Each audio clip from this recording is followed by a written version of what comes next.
자동차 콘텐츠로 밥 벌어먹고 살아야 되는 채널 카밥의 권혁지 PD입니다.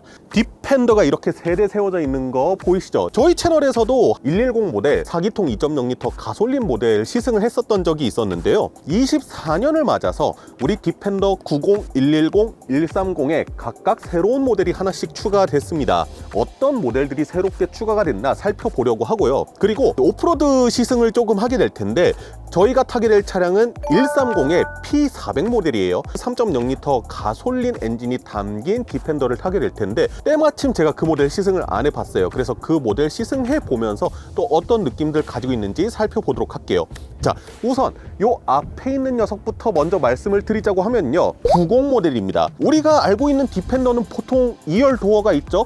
5도어 형태잖아요. 근데 조석 문짝 있고 뒤에 문이 없네. 네, 제일 짧은 모델입니다.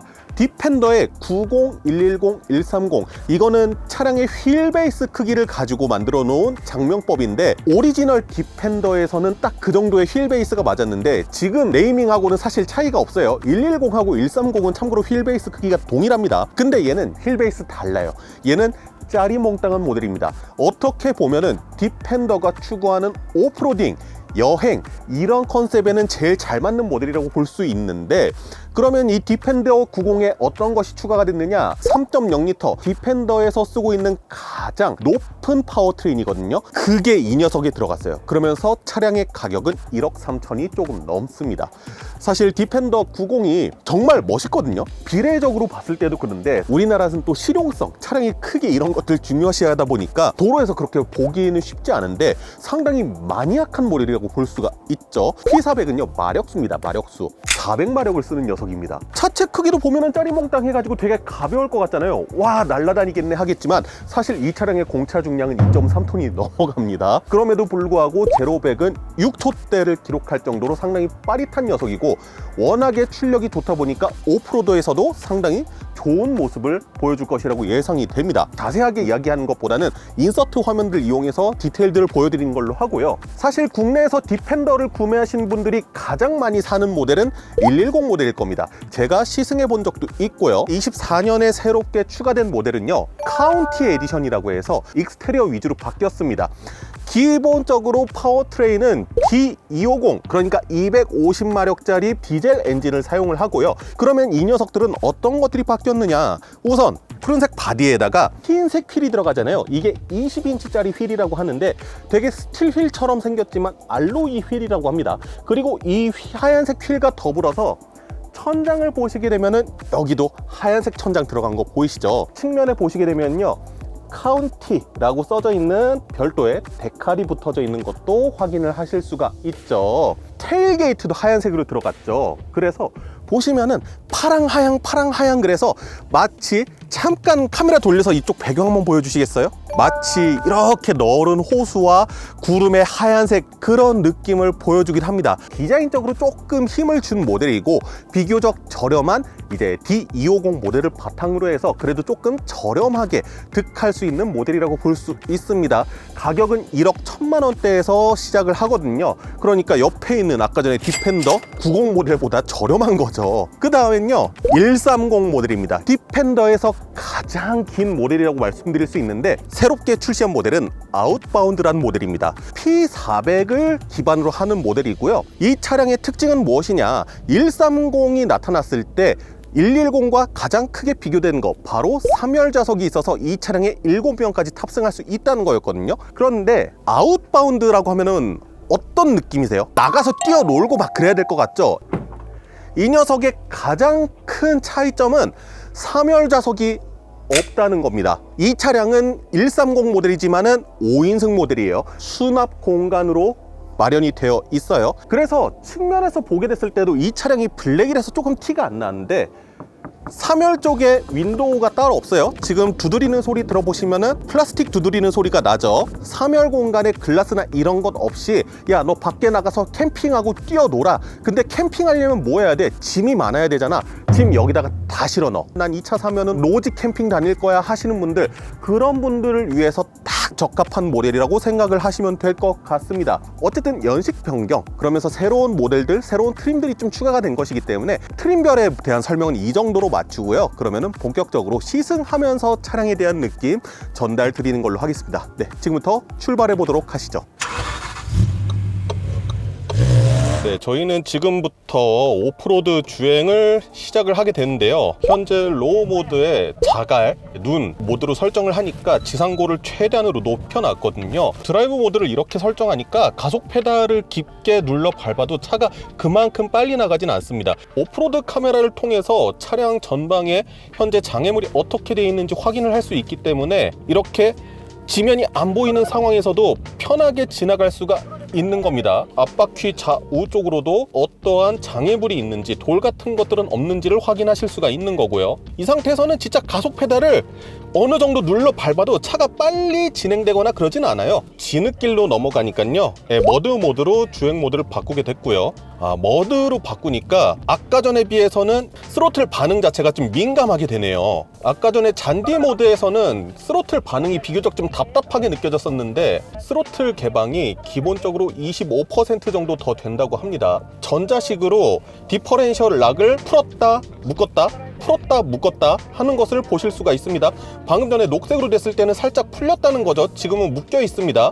지금 풀렸다가 묶였다가, 제가 가속 페달을 밟으니까 묶였다가 가속 페달에서 발을 떼니까 풀리는 모습을 볼 수가 있습니다. 각 노면 설정에 따라서 이 트랙션이 변하는 게 되게 두드러지긴 하네요. 다음은 사면 통과입니다. 살짝 이렇게 기울어져 있는 노면인 거 보이시죠? 어휴, 안정적입니다. 이 경사도가 생각보다 깊어요. 브레이크를 별도로 밟지 않아도 되게 차량이 저속으로 이렇게 진행해준 모습을 확인할 수 있습니다. 사실 130이면은 110하고 휠베이스는 동일하거든요. 대신에 뒷 오버행이 길잖아요. 그래서 탈출각에 있어서는 조금 불리한 부분이 있거든요. 방금 전에 지나갔던 곳이 둔턱이 제법 깊은 둔턱이어서 배가 닿거나 아니면 탈출할 때 뒤쪽이 닿을 수도 있는 곳이었는데 그런 곳에서 닿지 않고 지나가는 것을 봤습니다. 이번에는 도강, 저게 도강이 아니었어요? 이것보다 더한 도강이 있어요? 도강 모드가 또 따로 있네요.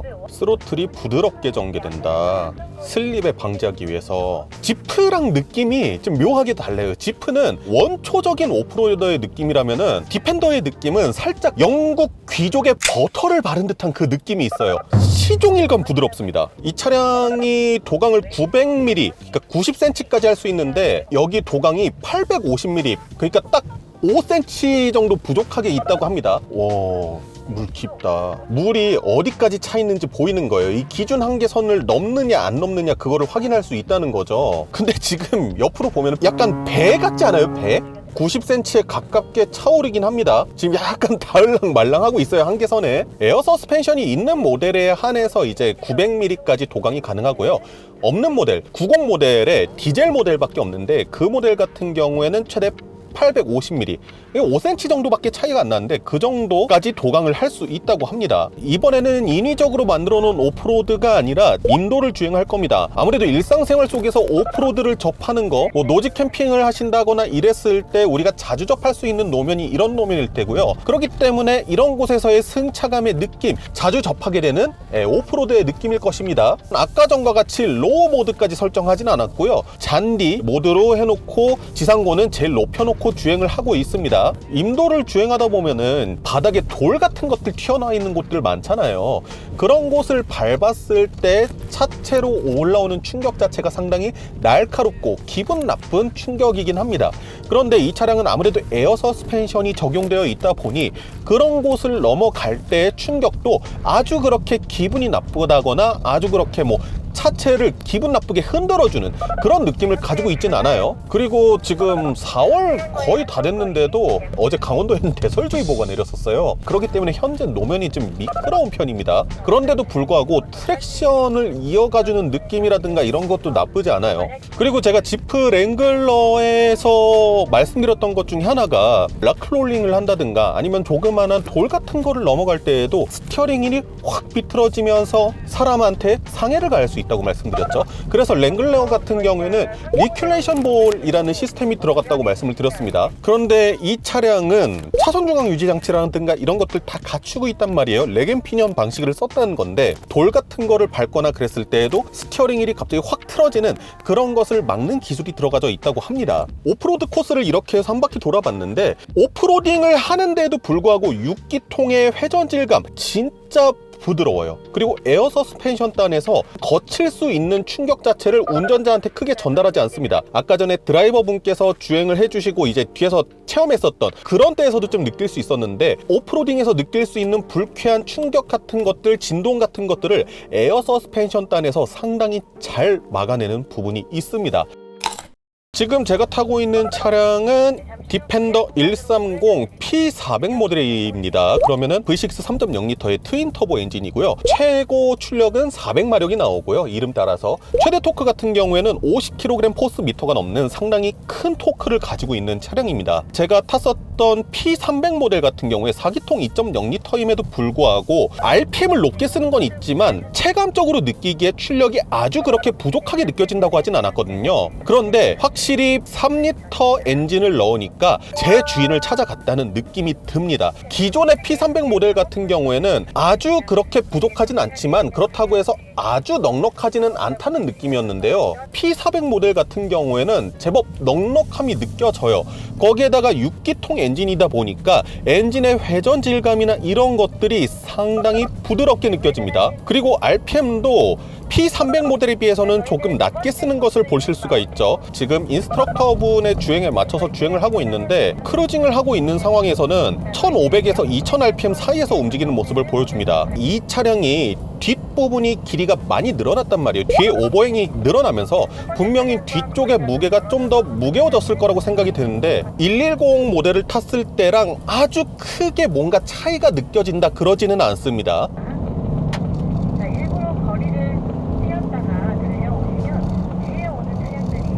선두 차량이 조금 벌어졌다가 다시 붙는 과정에서 급가속을 해봤는데 아주 그렇게 넉넉하게 확 하고 튀어나간다는 느낌은 들지 않습니다. 왜냐면요, 디펜더 130은 디펜더 중에서 제일 무거운 차량이거든요. 디펜더 90 쇼틸 베이스 모델로 탄다고 하면은 날아다닐 수도 있겠다는 생각이 들어요. 물론 그 차량도 2.3톤이 넘는 상당히 무거운 차체긴 하지만요, 지금처럼 전방 차량을 쫓기 위해서 가속 페달을 밟았을 때 한 1800rpm쯤에서는 엔진의 소음이 실내로 어느 정도 들어오는 편이긴 해요. 특히 시내에서 이렇게 저속으로 다니는 상황에서는 실내가 상당히 조용한 편에 속하긴 합니다. P300 모델을 생각한다면 좀 더 그런 느낌이 있는데요. 저속에서 힘을 끌어다 써야 될 때는 엔진의 소음이 조금 있긴 있는 편이다.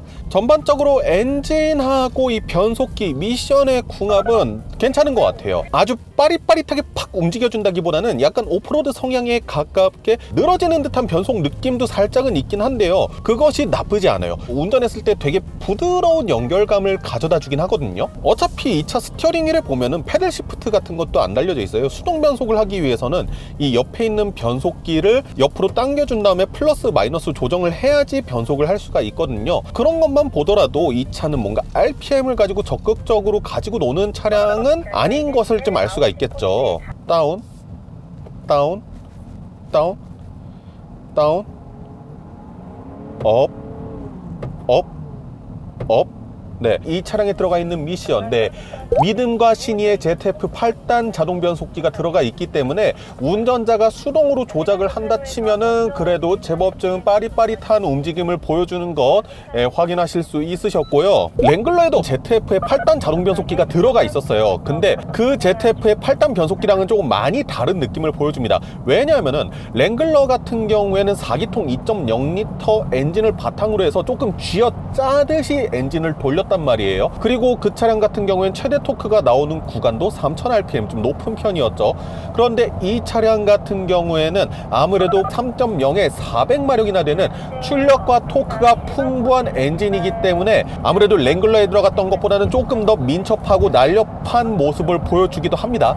대신 랭글러의 느낌하고 조금 비슷한 것 중에 하나는 되게 부드럽다는 거예요. 오프로드에서도 상당히 승차감이 좋다는 것을 말씀드렸는데 올로드에서도 승차감이 상당히 부드러운 편에 속합니다. 콘크리트로 포장이 아주 그렇게 좋지는 않게 되어 있는 곳인데 이런 곳에서도 시트를 통해서도 일정 부분의 진동을 전달해 주긴 하지만 아주 불쾌하게 전달하지는 않고 어느 정도쯤 정제해서 전달하는 승차감의 느낌을 얻으실 수가 있어요. 근데 다소 이 차량의 무게감은 조금 느껴지기는 합니다. 2.5톤이 넘어가는 무게를 가지고 있다 보니까요. 사실 오늘 오프로드 코스 위주고 주행시간이 그렇게 길지 않아서 아주 디테일하게 전달드리진 못했고 2024년에 새롭게 등장한 모델보다는 기존에 있었던 모델을 좀 시승을 하게 됐는데 그럼에도 불구하고 확실히 되게 매력 있는 모델이기는 해요. 이 가격대에서 살 수 있는 모델 중에서는 단연 돋보이는 모델이기도 하고요. 오프로드 성능을 상당히 극대화한 모델인데 거칠고 다이렉트한 느낌보다는 살짝은 이 부드럽고 약간은 좀 느끼할 수도 있는 그런 느낌들로 마치 영국 왕실 귀족이 타는 오프로드 차량 같은 느낌을 보여주기도 합니다. 개인적으로는 이 녀석이 상당히 궁금합니다. 나중에 또 전해드릴 수 있을 때 시승 차량 섭외해서 전해드리는 걸로 하겠습니다. 네, 지금까지 자동차 컨텐츠로 밥 벌어먹고 살아야 되는 채널 카밥의 권혁집 PD였습니다. 감사합니다.